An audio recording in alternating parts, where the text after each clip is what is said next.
We all know what a barcode is, but what about a QR code? QR stands for quick response. They aren't scanned by the checkout person at the store. Instead, they're scanned by you. I think QR codes are a way to learn more about the thing that's in front of you. QR codes are like web links to the real world, and they're a lot faster than typing on mobile phones. QR codes have been used in Japan for years. When scanned by a cell phone, they provide a link to a web page and additional information. In Europe, QR codes can be seen on buildings as well as on products like soda. I think QR codes are getting increasingly popular in the US, and you'll see them on more products, more stores. Barcodes that can be scanned with cell phones are now showing up in magazines and in stores. At Norma Kamali in New York, QR codes are everywhere. By scanning the codes, customers can learn more about the styles. The information you gather traveling through the store stays with you, so when you leave, you have all the information about the styles that you were interested in. A scan of this outfit's QR code will link you to a music video in which Beyoncé is wearing the same item.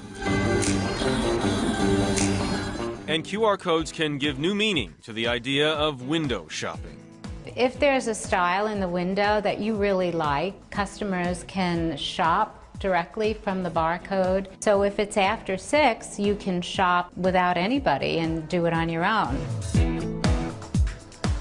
I recognize one of the people shopping there. Joining us now is CNET's senior editor and early show contributor, Natalie Del Conte. I'll let it be known that I did not buy Beyoncé's bathing suit. You didn't? No. Okay, but you could have if you put in the right QR code. I could have. I could be wearing it right now. I feel extremely tech savvy already. Just I know, talking isn't about this a QR cool codes. thing? Yes. So you want to get started with them. What do you do? So you need an application for your phone. We call these apps these days. The iPhone has a few of them. I like Neo Reader is a good one, but there are 2 or 3 that are all very good.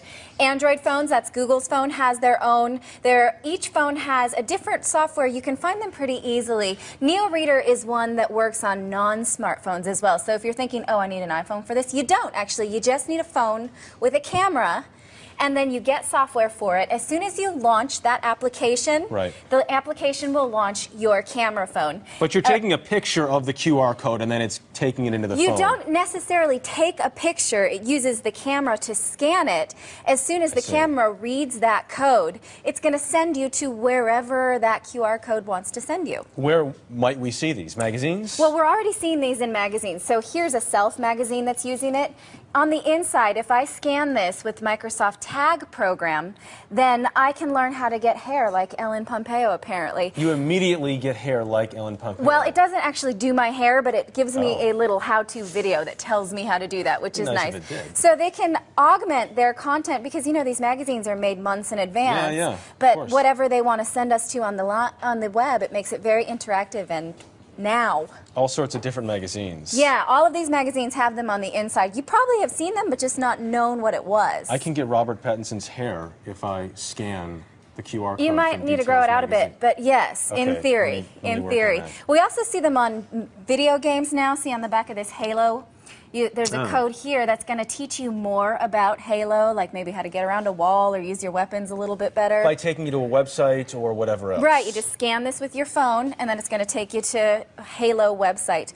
This is a We the Kings poster for this band, and if you were to scan the code on the band, you're entered into a contest, so you can win tickets, you can get ringtones, free downloads, all of that kind of stuff. Bands, everybody taking advantage of this right now. Now, I would be remiss in this segment if I didn't ask if the early show has a QR code. We are on top of that because they do work on TV. So if you at home have a QR code reader on your phone, you can scan this right now. So this one right here will take you to earlyshow.cbsnews.com.